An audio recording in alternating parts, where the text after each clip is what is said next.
Shabbat Shalom. This week's Parashah is Vayigash. And then came near. It's Parashah, Genesis 44:18 through 47:27. And we pick up in the story with Yosef sitting as basically the right hand of Paro over all of Mitzrayim, and his brothers coming before him. It seems like the more time I spend in Torah, I think the more important it is for me to remember that these people are human. They're actually people. You ever think back into the past? Not necessarily our past, but into humanity, and think about, were things the same with Yosef and his brothers as they are now? Like, were humans the same? Did they have the same bodies? Did they have the same feelings and emotions? And sometimes we'll look back you see something about our history, an old photograph or a story, and you're like, wow, things aren't all that different, really. I mean, technology changes, we grow in our understanding and knowledge of ourselves and of the world, but we as humans, we're human. We're the way God created us. What's really changed? It's not like we evolved, right? We didn't start off as tadpoles.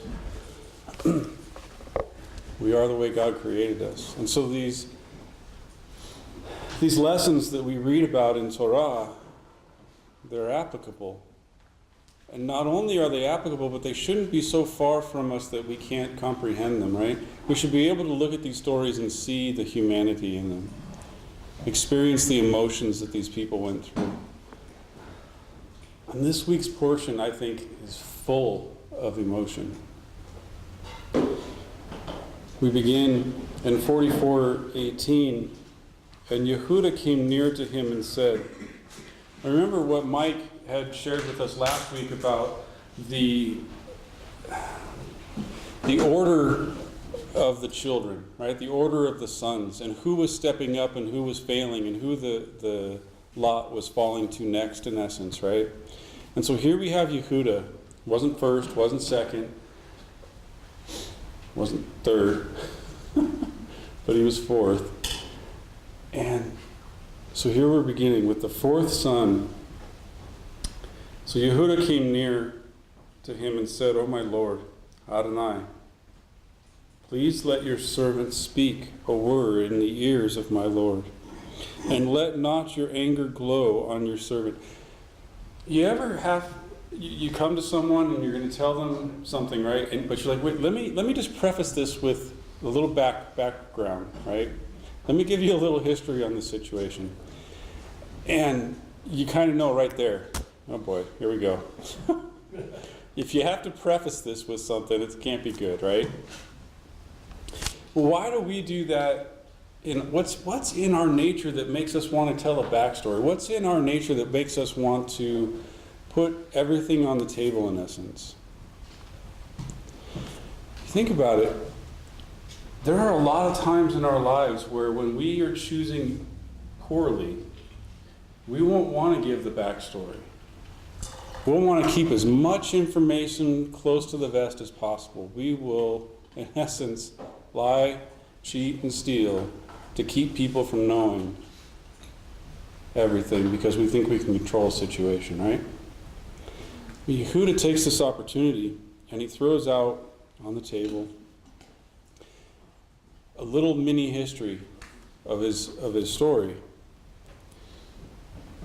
And he says in verse 19, my Lord Adonai asked his servants, saying, is there a brother or a father to you?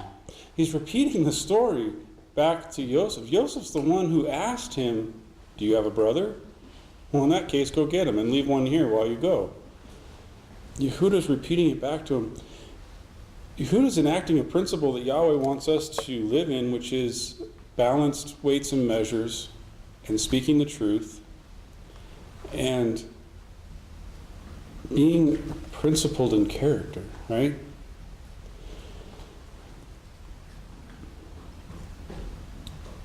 And we said to Adonai, an aged father is to us and a young child of his old age, and his brother is dead, and he alone is left to his mother, and his father loves him.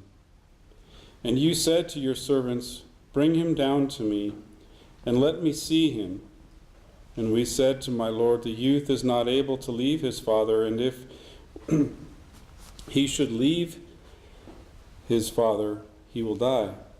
And you said to your servants, if your youngest brother does not come down with you, you shall not see my face again. And it happened, when we had gone up to your servant, my father, we told him the words of my Lord. And our father said, go back, buy a little food for us. And we said, we cannot go down if our youngest brother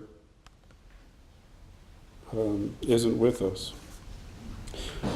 We cannot go down. If our youngest brother is with us, we will go down. For we cannot see the face of the man if our youngest brother is not with us. And your servant, my father, said to us, you know that my wife bore to me,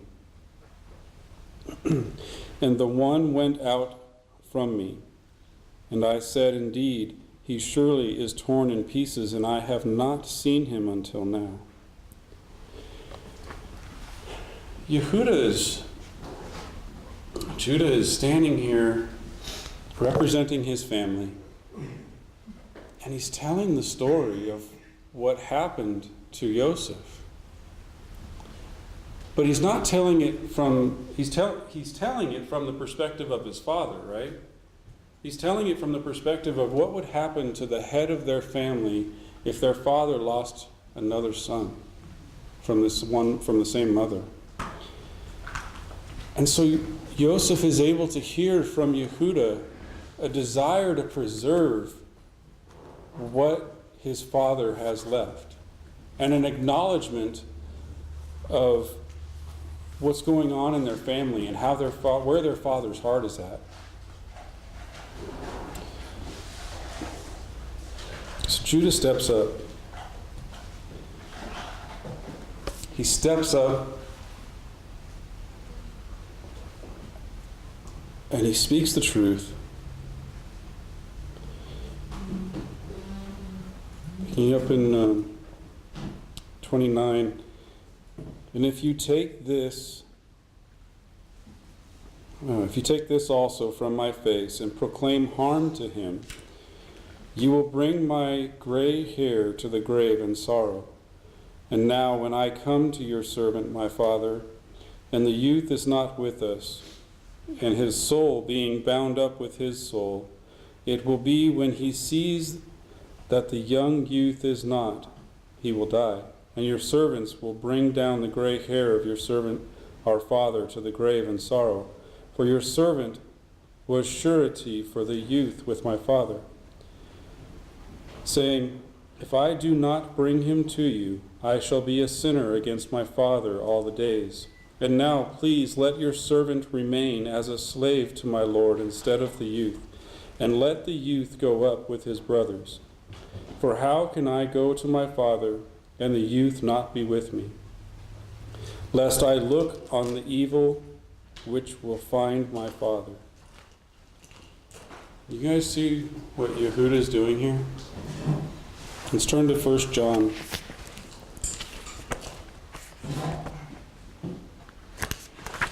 Chapter 3.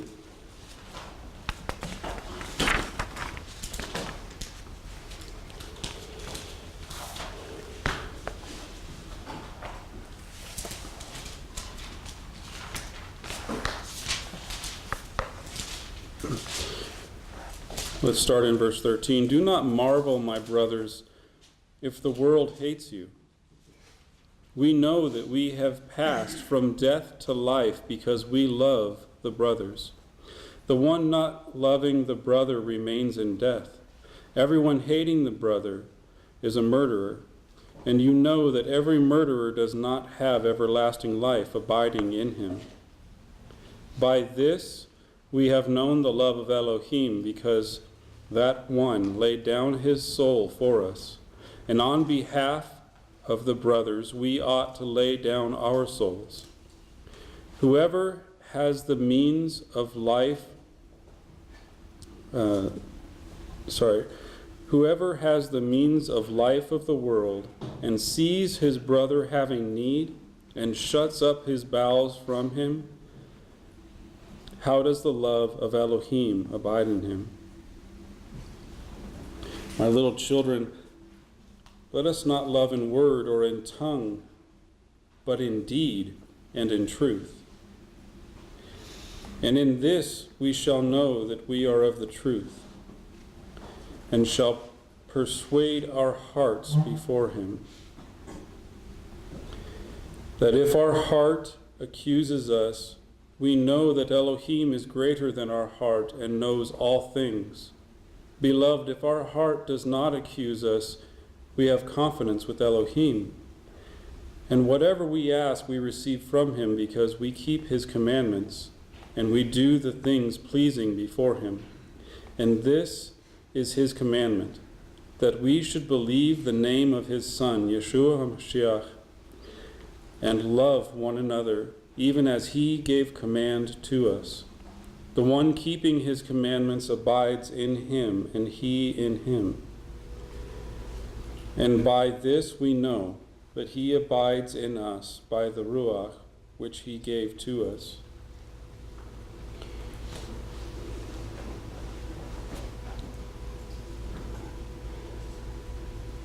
We know that we have the Spirit of God within us if we love our brothers, right? That's what he's saying.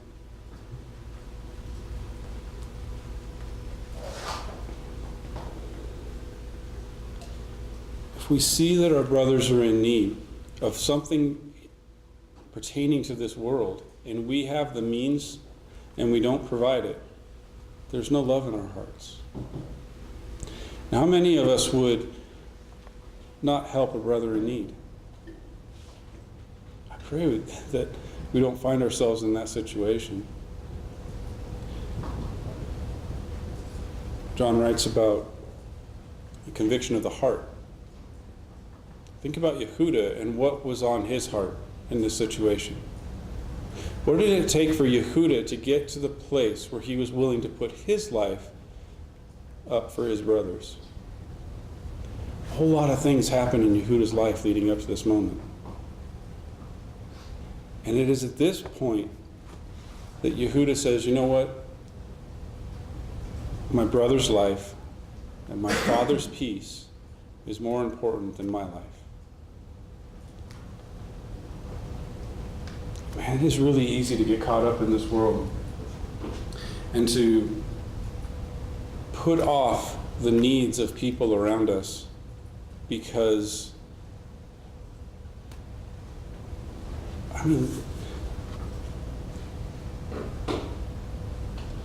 the fact that our society is the way that it is, your granddaughter is on a missions trip, and she's going and she's talking to people that are not as fortunate as we are, and sharing a message with them. And that message is salvation and the ability to have a life born again, and the ability to walk in the freedoms of Torah, in essence, in the Word of God. We have here in this society, we don't have all of the needs that other civilizations, other cultures do, right? We're pretty well off in general. Our mother-in-law, for her birthday, desired to put together blessings, bags of things that would help homeless people, and so we did that.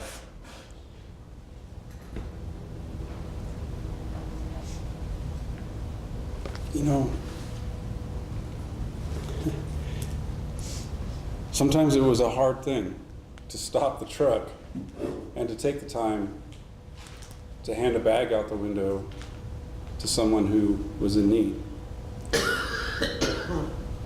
And quite honestly, when those people would start talking to me,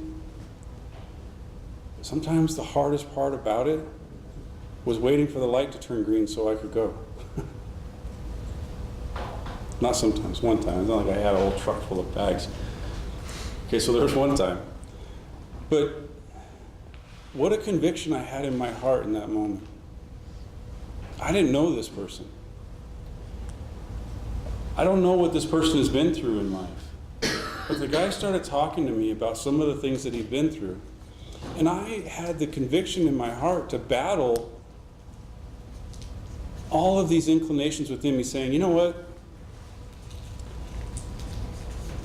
I had an excuse for every reason this guy was talking about where he was in his life. Oh, I used to have a truck like that and I wrecked it. Oh, you're probably drunk.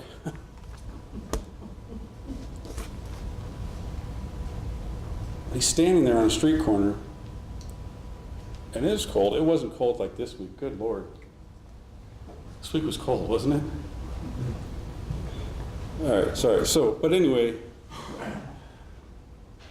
when we take time to invest in people around us, something happens inside of us.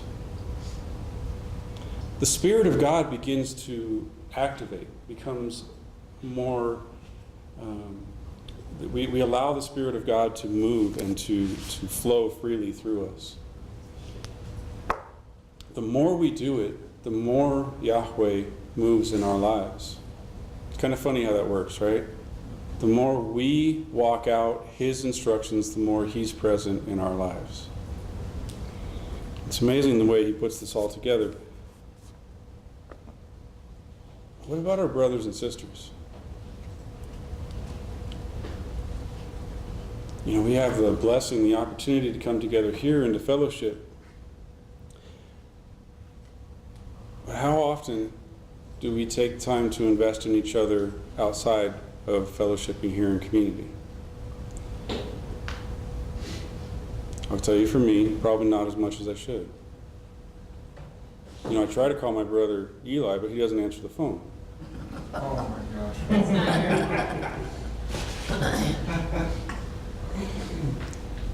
Okay, I do call him while he's 13 stories below ground painting something. His phone doesn't work. Super sick. That's fun.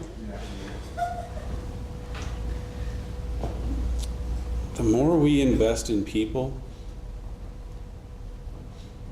the more we will experience Yahweh's presence in our lives.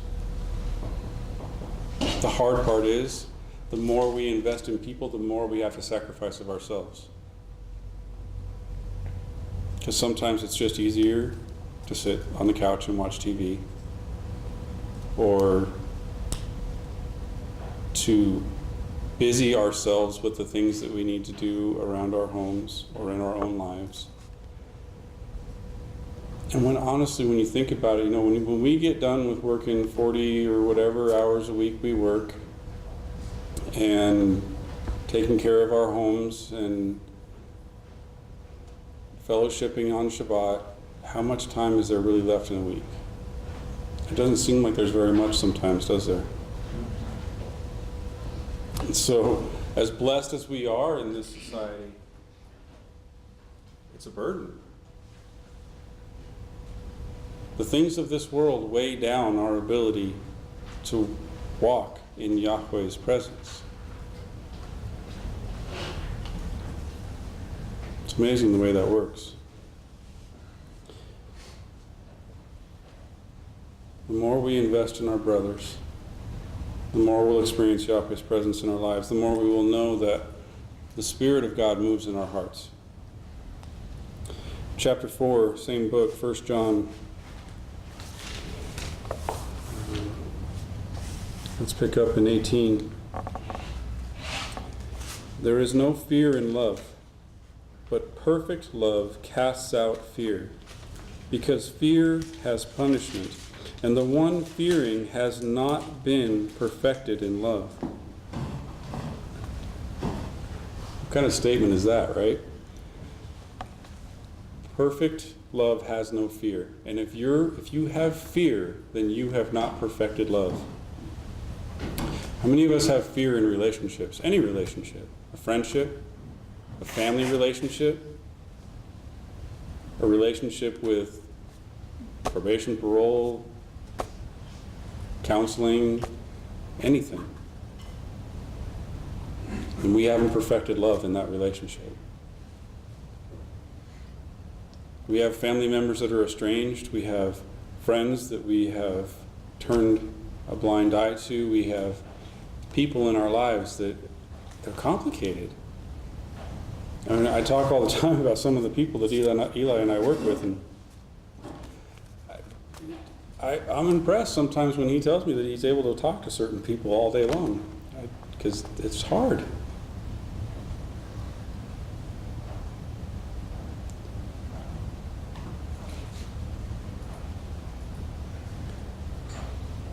Yahweh wants us to love. Yeshua commands us to love.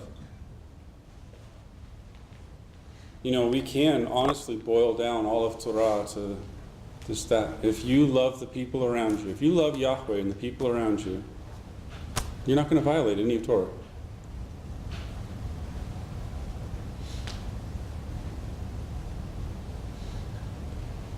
I don't know how complex that is.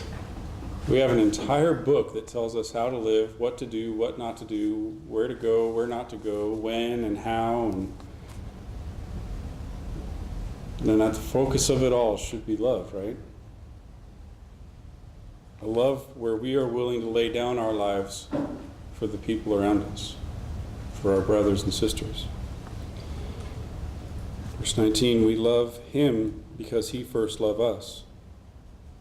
If anyone says, I love Elohim and hates his brother, he is a liar. For the one not loving his brother whom he has seen, how is he able to love Elohim who he has not seen? And we have this. We have this commandment from him, that the one who loves Elohim also loves his brother.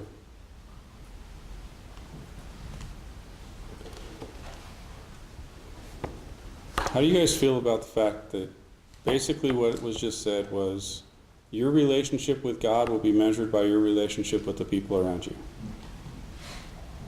Is that a little scary? Because it's really easy to ignore something like this and say, you know what, I have a relationship with Yahweh. I have a relationship with Yeshua. I know God. I pray, I study, I fellowship. You know, I do the things, I spend time with God. And all the while, how much time do we spend with our brothers and our sisters? How much time do we spend sacrificing our lives for them?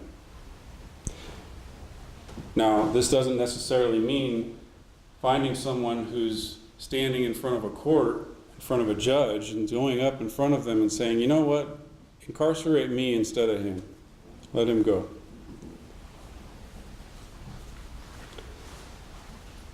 Because that's what's happening in this week's portion. It doesn't have to be so grand. It can simply be picking up the phone and calling and talking to someone.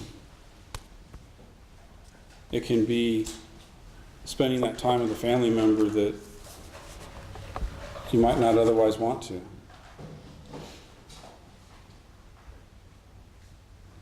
Our relationship with Yahweh will be measured by our relationship with the people around us.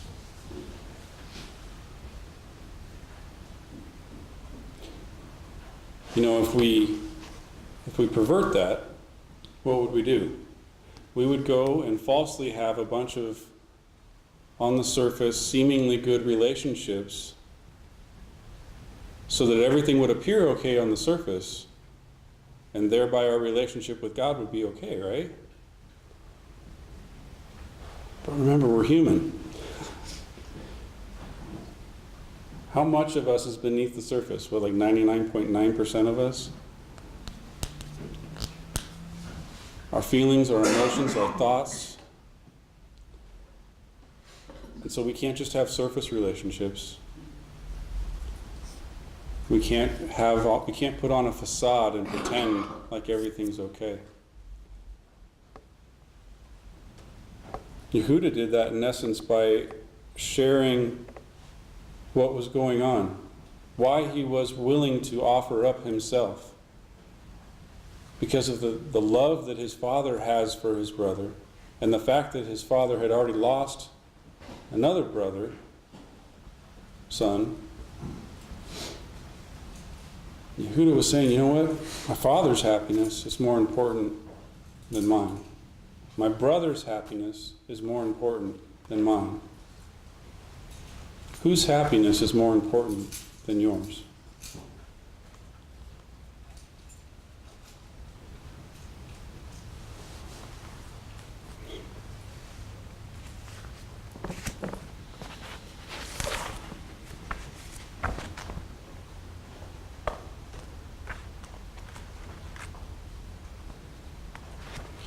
Is anybody else in such a hurry to get to Exodus that they keep turning there instead of Genesis? Is it just me? I'm not in a hurry. Every time I try to go to Parashah this week, I just keep opening Exodus and I'm like, this doesn't look right.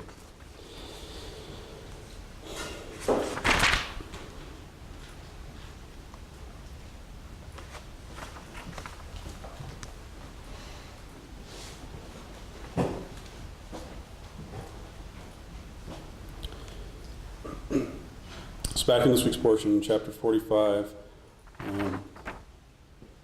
starting in verse 1, Yosef was not able to control himself in regards to those standing beside him. And he called out, "Cause every man to go out from me." And no man stood before him as Yosef was making himself known to his brothers. And he wept aloud, and Mitzrayim heard, and the house of Paro heard. And Yosef said to his brothers, "I am Yosef.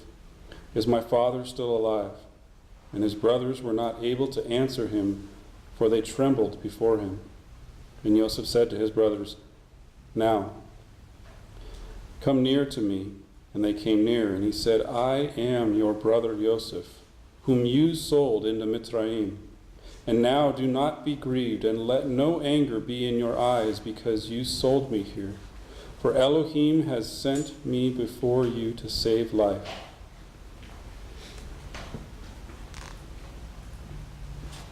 What do you think's going through Yehuda's mind? He's standing there, he's telling this man who controls his whole family's future. He's telling him the story and offering up his own life. And then all of a sudden this man says, "You know what? I'm your brother. I'm the one you think you killed. I'm not dead. I'm here. I stand before you today. And don't worry about selling me, because God has sent me here in order to preserve life."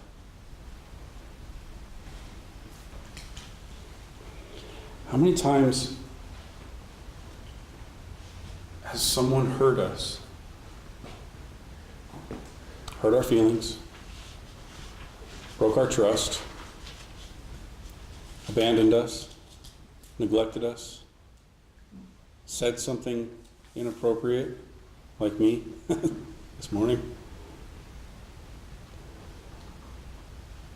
You have a pregnant wife who's in very good shape and looks wonderful, and so you think it's funny to say, "Should you really be eating that?"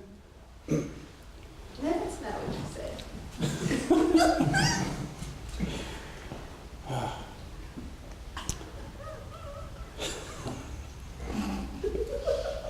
It was a joke. Bad one. And I still apologize. Don't ever tell a pregnant woman she shouldn't be eating something. Want another one? How about 3? Oh. Praise Yahweh, she loves me. Okay, so how many times have we been in a place in our lives where we've been hurt? Where someone has just said the wrong thing, done the wrong thing, left us when they should have been there. And what do we do in response? Yosef had years to get to the point where he's at. But look what happened to him. He was sold into slavery, beat up, stripped of his clothing, thrown into a pit, dragged off into a foreign land to become a slave. And he finally gets to this point right now where his brothers are back in front of him. And he has the wherewithal to say, don't worry. God had something greater planned.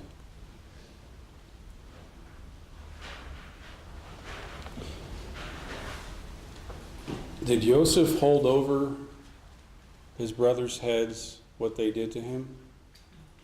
Not at all. He put them through a little test to see where their hearts were, but he didn't hold it over their heads. They had to work out in their own hearts whatever was going on that was plaguing them. Because we see even after he tells them this, their fear is, oh my God, this guy's going to kill us. We're dead. Even though he's telling them, you're okay. Don't worry about it.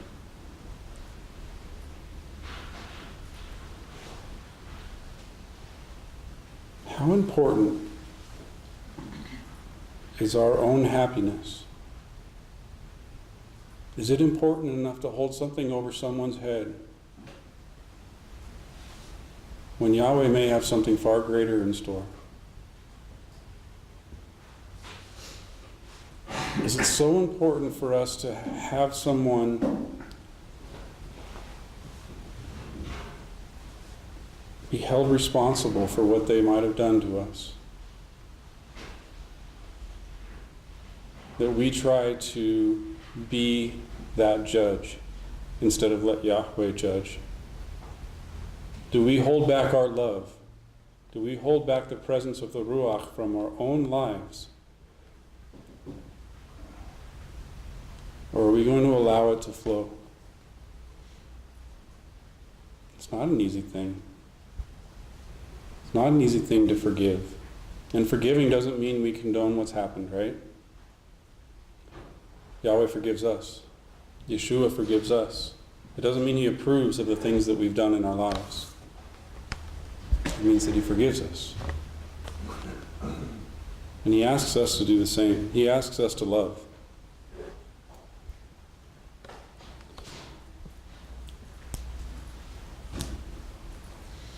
When Joseph sends his brothers back to gather their father, he tells them, don't quarrel. When you're going back on your journey, don't fight. Don't quarrel. And the word for that is this right here, Resh Gimel Zayin. And from the Paleo we have, it means to shake out of fear or anger. So he's sending them back to his father. And he's telling them, amongst yourselves, with each other, do not quarrel. Do not shake out of anger or fear.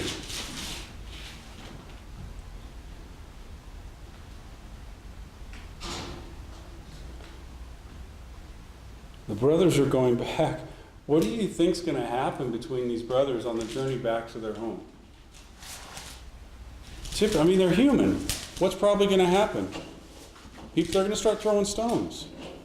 They're probably going to start accusing, like, this is what you did, and this is what you did, and I can't believe, and then now we're going to have to go back and tell Dad, and everybody's in their own minds. What do you think they're thinking?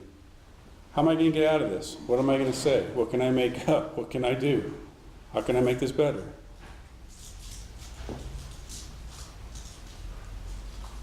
How many of the other brothers said, you know what? I'm going to stand next to Yehuda. I'll read about it. They just allowed him to be the kinsman redeemer in that moment. On the way back, Joseph was wise enough to tell them, don't quarrel. Don't have so much fear and anger in your heart that your body shakes. You ever gone through something in your life where you can't even eat? can't even think straight. Can't even have a conversation without stuttering and stumbling over your words. You're so angry, so frustrated, so fearful.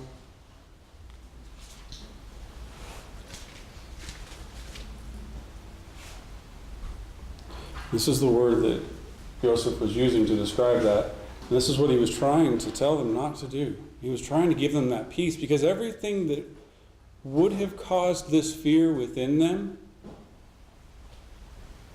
all goes back to what happened with him. And it's not just throwing him into the pit and selling him into Mitzrayim, because that was an end result of a whole life leading up to that. All the feelings and emotions they had towards their brother that led them to that decision is what Joseph's talking about. All that's gone. It's done with. It's dealt with. Yahweh has intended something far greater. Everything that Joseph went through in his life led him to where he is today in the story. And that includes the way his brothers treated him. The way his brothers treated him and the way his father treated him as he was growing up led him to be the man that he was while he was a slave. He kept that relationship with God.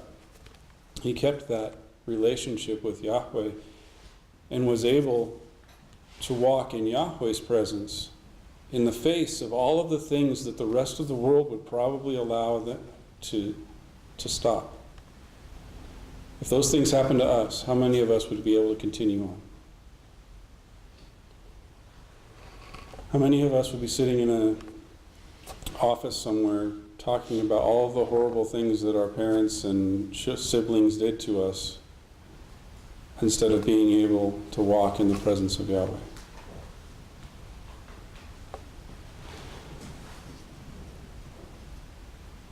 So I'm going to ask you guys a question.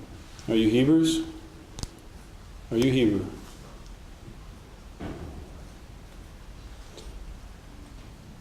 Yes. You look like you don't know if you want to answer that question or not. Yes. Don't be afraid. Just speak with love. We profess to be Hebrew, right? We profess to be believers in the God of Abraham, Isaac, and Jacob. We profess to be those who have crossed over. We profess to be a born-again people. We profess to be Hebrew. The word for Hebrew, I'm sure most of us know, is Ivri, Ayin Beit Resh. And it means to cross over.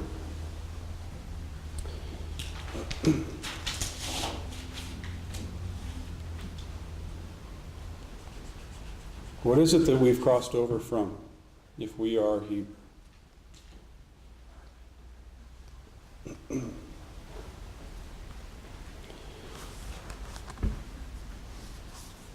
What is it that we have crossed over from if we are truly Hebrew? All the things that have happened in our lives, have we crossed over? Or are we still back in the past? Are we able to live today without the weight of yesterday? Are we able to live today without the burden of tomorrow?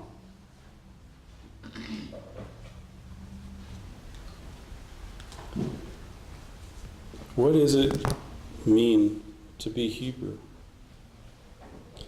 Let's look at Bereshit, Genesis 43.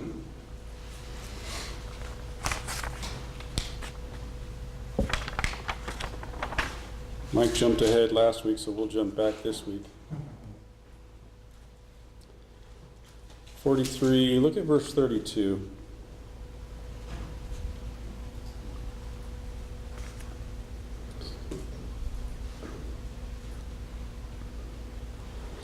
It says, and they laid out for him by himself and for them by themselves, and for Mitzrayim eating with him by themselves. For Mitzrayim cannot eat bread with the Hebrews, for it is an abomination in Mitzrayim. So in the Hebrew,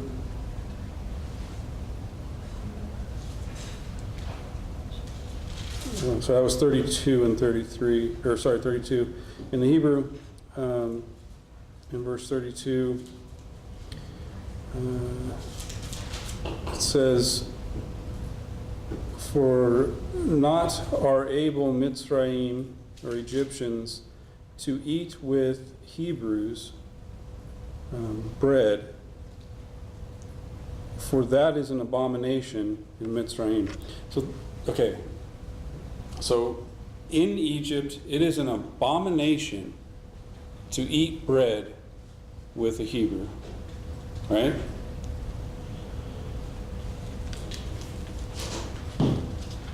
Look at chapter 46, verse 34.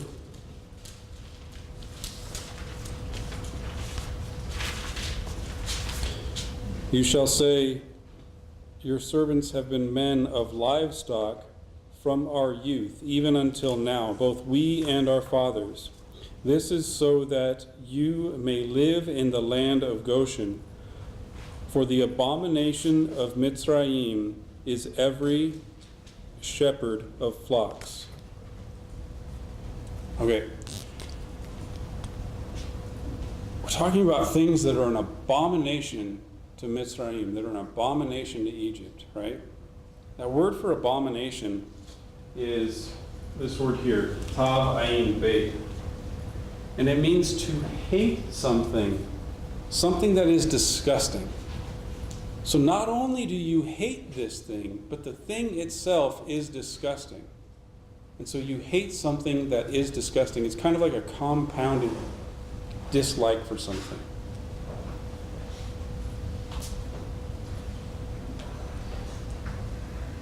This abomination to Egypt is a Hebrew.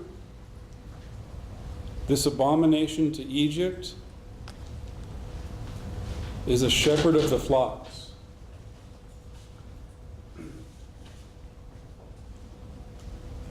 The word for shepherd is Resh Ayin He.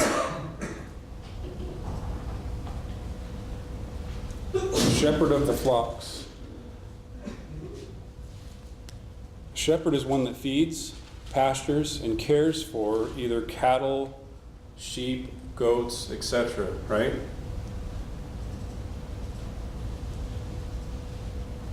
Shepherd is one who cares for zon.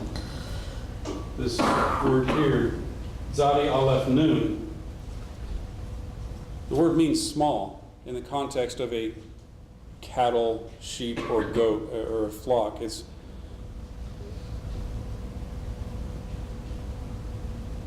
to shepherd the flocks means to care for something small. And this was an abomination to Mitzrayim. Why do we think that is? I mean, we can look on the surface and say, you know what, it was probably because they lived with the animals, they slept with them to make sure they were okay, they smelled like them, they you know, it was a dirty job, it wasn't very clean, and they were a lower class of people, a lower class of existence. But what is it that Mitzrayim disliked about it so much? Did Mitzrayim partake in the produce of it? Do we think they were vegetarians? There's no evidence of that. Quite the opposite, really. As a matter of fact, where it says bread, that word for bread, lechem, we know the word for bread is lechem, right? It also means to eat or to consume or to fight.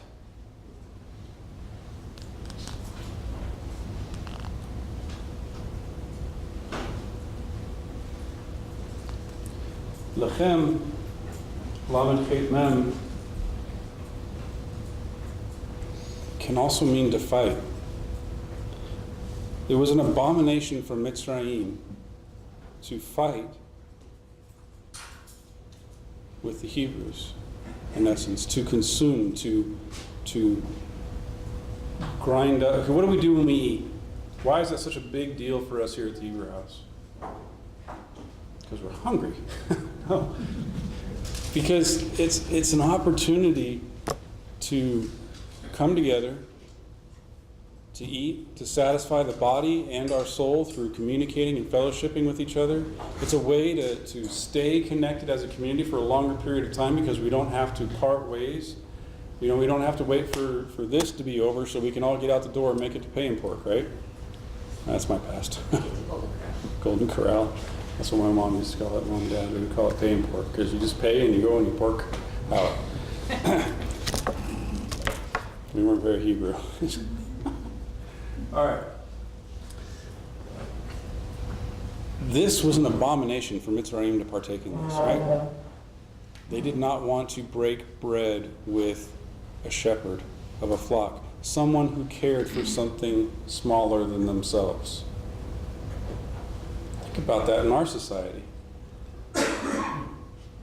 Can we see those same kinds of idioms in our society?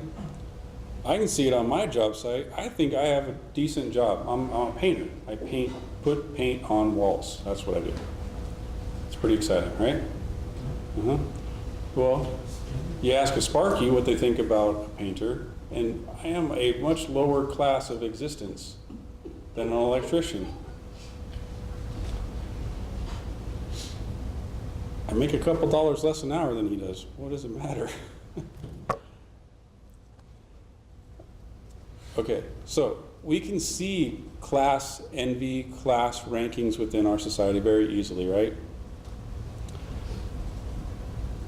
How does Yahweh feel about that? I think we might be surprised. I don't think Yahweh agrees with it in the context that the world is doing it. So the way Mitzrayim thought that the Hebrews were an abomination because they were shepherds, I don't think he would agree with that. But there are things that are an abomination to Yahweh, are there not?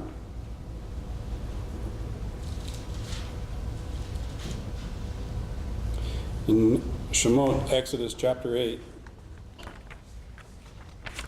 I know we're skipping ahead here. I just want to touch on this one point. Chapter 8, in verse 26, Moshe is talking to Paro. And I cannot read my book.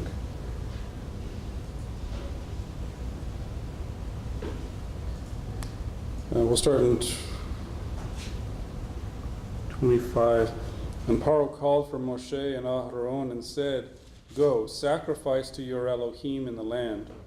And Moshe said, "It is not right to do so, for we sacrifice the abomination of Mitzrayim to Yahweh our Elohim." What is it that they are going to sacrifice? The abomination of Mitzrayim. What's the abomination of Mitzrayim? Is it a cow or a sheep or a goat? Not according to Bereshit. Bereshit said twice the abomination to Mitzrayim wasn't the animal itself, but for those who cared for the animals.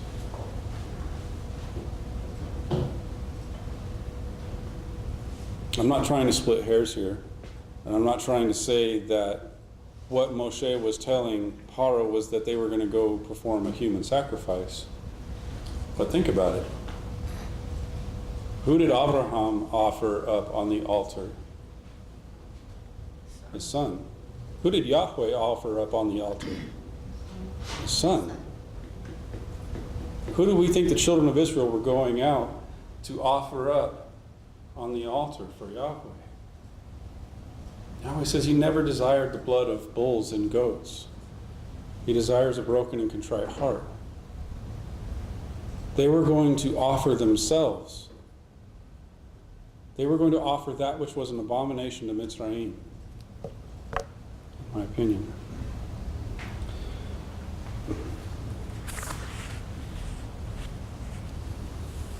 Let's look at Luke chapter 16.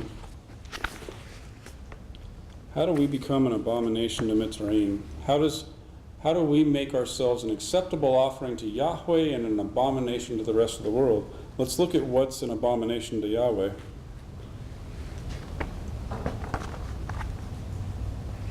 Luke 16.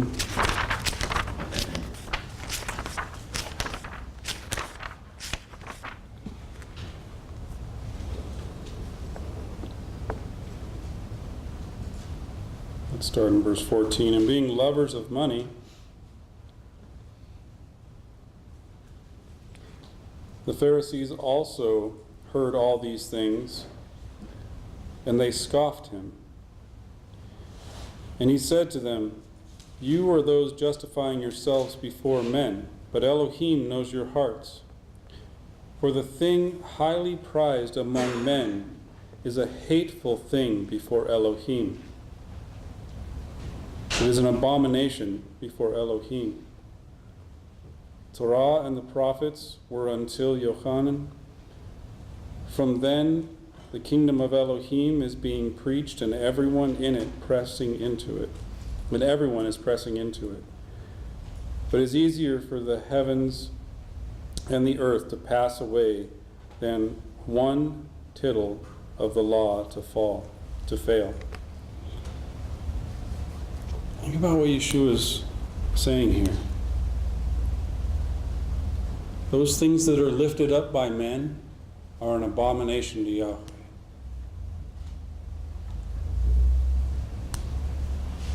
People are going to press the gates of the kingdom of heaven trying to get in.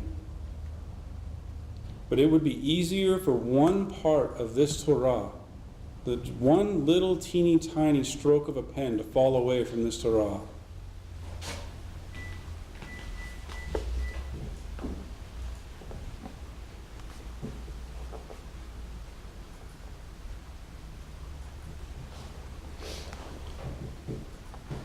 Sorry, it would be easier for heaven and earth to pass away than it would be for one stroke of the pen of this Torah to go away. So people can press the gates of heaven all they want. People can say they have a relationship with Yahweh all they want. But if the desires of our hearts are not, in essence, an abomination to this world, then they are an abomination to God. It's one or the other.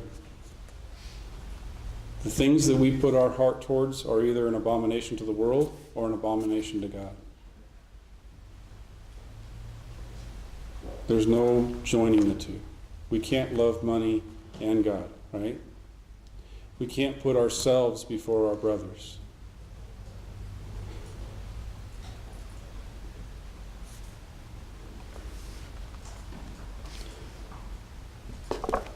Let's go through Proverbs real quick.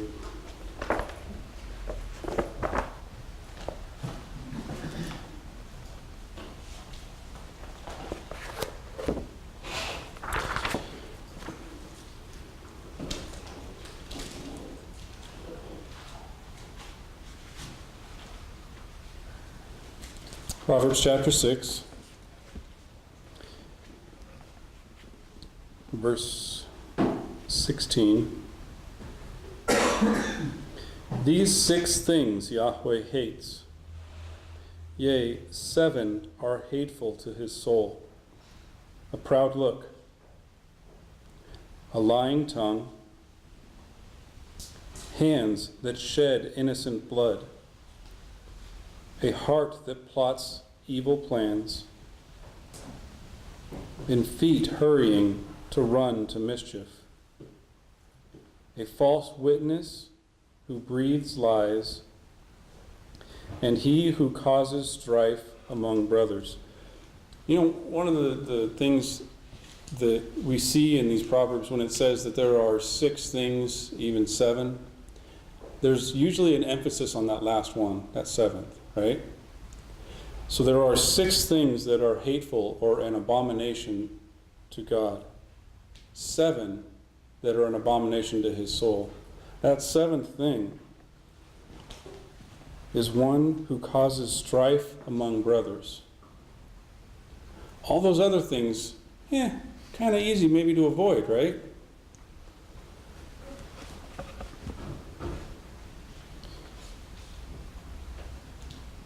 A proud look, a lying tongue, So pride, lies, hands quick to shed innocent blood, devising evil plans, running into a mischievous situation, bearing a false witness, but causing strife among the brothers is that seventh thing, that one that's just given a little more emphasis. How easy is it to cause strife amongst the brothers? We see it in this community all the time. We see it in our families all the time. We see it in our friendships all the time. When does that happen? Think about the brothers going back from Mitzrayim to their father's house. What would have caused strife on that journey? What would have caused strife between the brothers? It's what Joseph was trying to avoid. Joseph didn't want them to have fear within their hearts to a point where they would cause quarrels between each other. Typically, I think we would find that when we have strife in our families, in our friendships, in our community, it starts with ourselves, with our own hearts. We think we've been wronged. We think we've been hurt. We think we've been offended.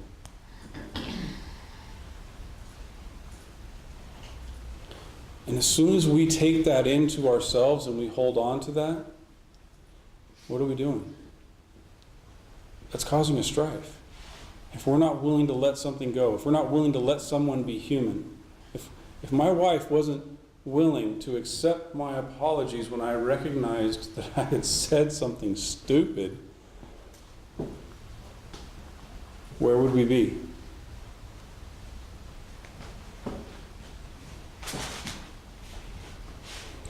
Proverbs chapter 11, verse, for the sake of time, let's just go to verse 22. As a ring of gold in a swine's snout, so is a woman who is beautiful, yet turning aside discretion. That's not what I intended.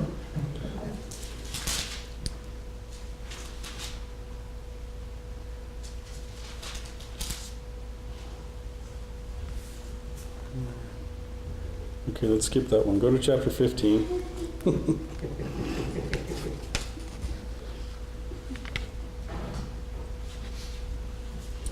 Now let's look at verse 8. The sacrifice of the wicked is a hateful thing to Yahweh, but the prayer of the upright is his delight. The sacrifice of the wicked is an abomination to Yahweh, but the prayers of the upright are his delight. Sacrifice of the wicked. Think about it. When we try to sacrifice things from an evil heart, what are we trying to sacrifice? God rained down fire on their heads. In essence, right? And we're trying to offer up things on our heart to Yahweh that are offenses and insecurities, as opposed to praying for people. If someone hurts us, do we pray for them in whatever they're going through? In a positive way? Do we lift them up in prayer? Do we notice where people are in their lives? Or do we focus on how they're affecting us more than maybe what they're going through?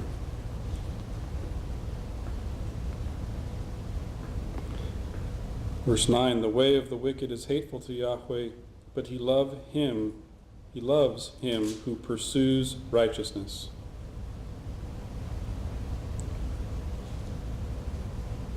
When something is going on in our midst, in our family, in our friendships, in our community,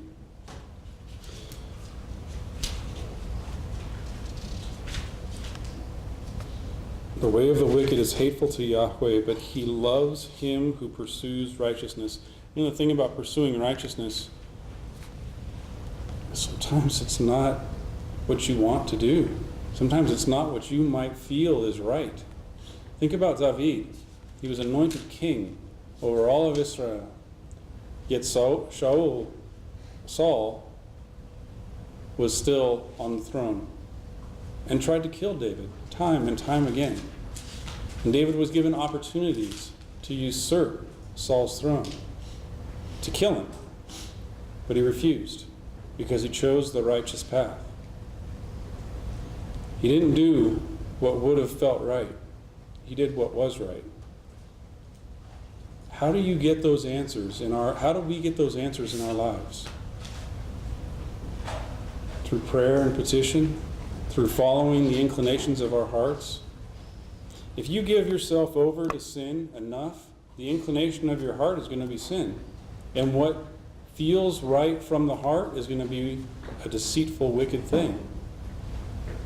But the more we put ourselves in prayer and petition, the more we sacrifice ourselves and give and love our brothers and our neighbors, then the more we're going to experience the presence of Yahweh in our lives, the easier it's going to be to know when we're doing what's right, what is the will of our God.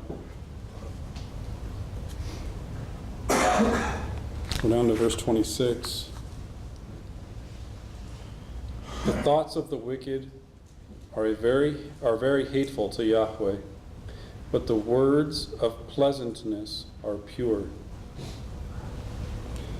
How often are our thoughts wicked? We're human. It happens. There's no one who doesn't have wicked thoughts. But what we allow to come out of our mouths is what Yahweh decides is a delightful thing. Because we have to take our thoughts captive. And we have to choose how to react to the things going on in our hearts and our minds. Out of the abundance of the heart, the mouth speaks, right? Okay. So if Yahweh's talking about the thoughts, the things that go through our mind, the things that we roll around and debate in our heads, if we don't take them captive, if we don't control them, then we nurture them into our hearts, and then that flows out of our mouths. But if we take those thoughts captive and we don't allow them to take root in our hearts, then what's going to come out of our mouths is going to be righteousness. Because we are going to love the people around us more than ourselves. Therein lies the rub or the challenge. It's so easy to speak out of self-righteousness or anger or defense. That's the easy one right there, right? Self-defense. We can throw something out real quick to defend ourselves. But if you take the time to consider where the person that's offending you is and why the person is saying what they're saying and allow them to be human, we can overcome a great deal. Chapter 16, verse 5. Everyone proud in heart is disgusting to Yahweh.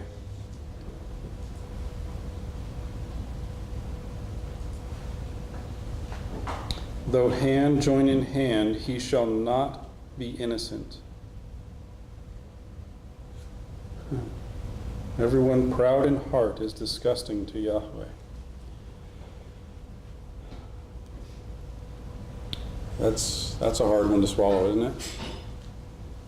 But I'm pretty sure we've all been proud of heart. We've all had that moment where we are right, we know we're right, darn it.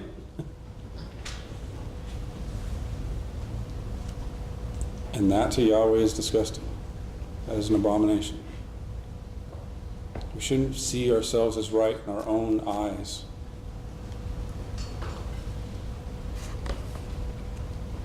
Chapter 28, verse 9.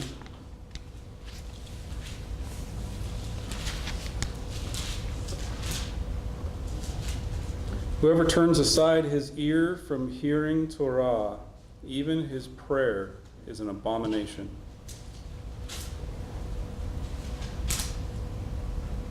If you turn your ear from Torah, from the law, our prayers will become an abomination to Yahweh.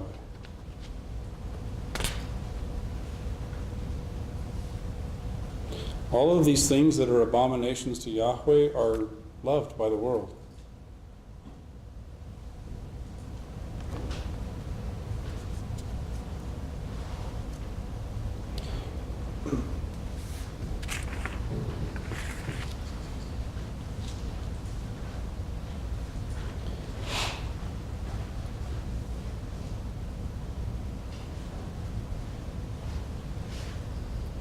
Verse 10, he who causes the upright to go astray in an evil way shall fall into his own pit, and the blameless shall inherit good.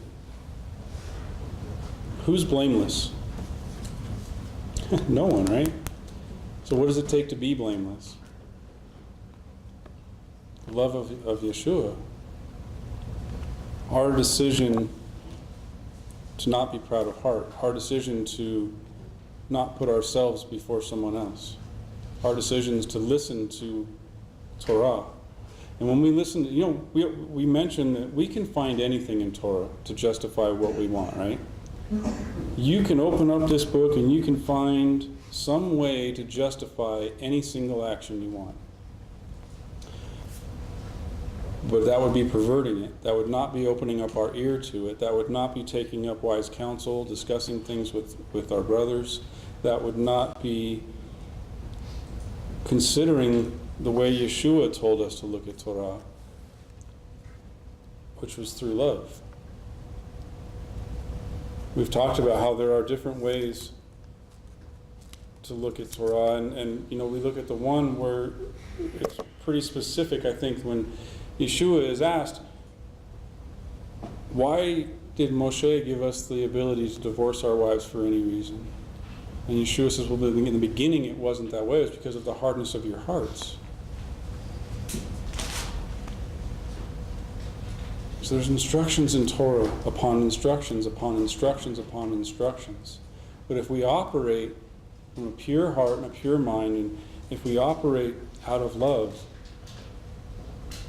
a lot of the things in Torah are going to be seamless. It's not going to be a struggle. We're not going to have to dig for an answer in Torah, because it's going to be the way that we live our lives naturally. It's going to be through love, through that thing that is so hard to seemingly comprehend. The church, that's the whole concept behind modern Christianity, right? That everything is focused on love. And they dismiss 90% of Torah because it's just all love. As long as you have love in your heart, you're okay.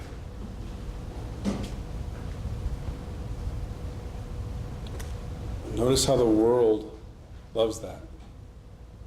The world loves not having any rules, any instructions.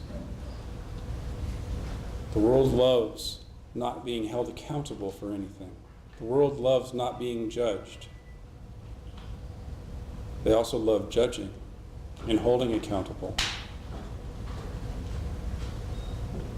So if we are in agreement with the world, something's wrong.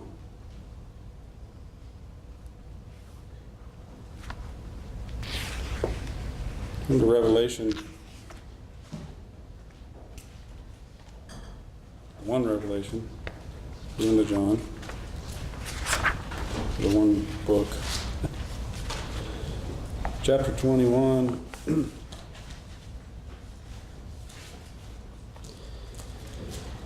Okay, so this is my probably honestly least favorite book. Is this anybody's favorite book? Book of Revelation. I think the reason why it's one of my least favorite books is because of the way that the world has interpreted it. Right? I mean, with the Apache helicopters and the, whatever else comes into play, all of the rapture theory and all the things that tie into the book of Revelation, that it just turned me off to it for so long. When I finally let those things go, that was a short 5 minutes. All right. I had to drag it on, and now he's done. Okay, so the book of Revelation becomes so much more beautiful and so much more comprehensible when you go into it from a Hebraic mindset, right? When I actually allow myself to cross over from what was to the truth, in essence. Okay, chapter 21. Let's start in verse 23. And the city had no need for the sun, nor the moon, that they might shine in it. For the glory of Elohim illuminated it. Even its lamp is the Lamb. And the nations of the ones saved will walk in its light. And the kings of the earth bring their glory and honor into it. And its gates may not at all be shut by day, for no night will be there. And they will bring the glory and the honor of the nations into it, and all profaning may not at all enter into it, or any making an abomination or a lie, but only the ones having been written in the scroll of life of the Lamb. What city is being referred to here? This is the New Jerusalem, right? This is in essence a Shamayim on earth. This is that place, that time that we all long for. And what he's saying is that if we are written in the scroll of life, scroll of the life of the Lamb, if our life is in the Lamb and it's recorded in this scroll, if the story of our life is in Torah, then we have access to the city. But the way we do that is in essence by being an abomination to the world around us. And by not allowing the things that we do to be an abomination to the God that we love. All right. Father in heaven, Yahweh, I pray that you would continue to work in our hearts and our minds, that you would open our eyes and our ears to the people around us, that we would accept them as your creation, as human, that we would be able to walk with our brothers and our sisters in a heart of love and understanding and compassion, that we would remember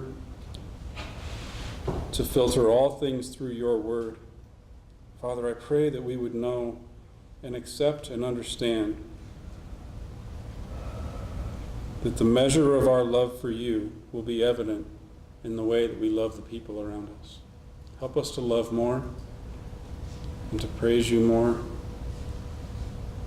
In Yeshua's name, amen.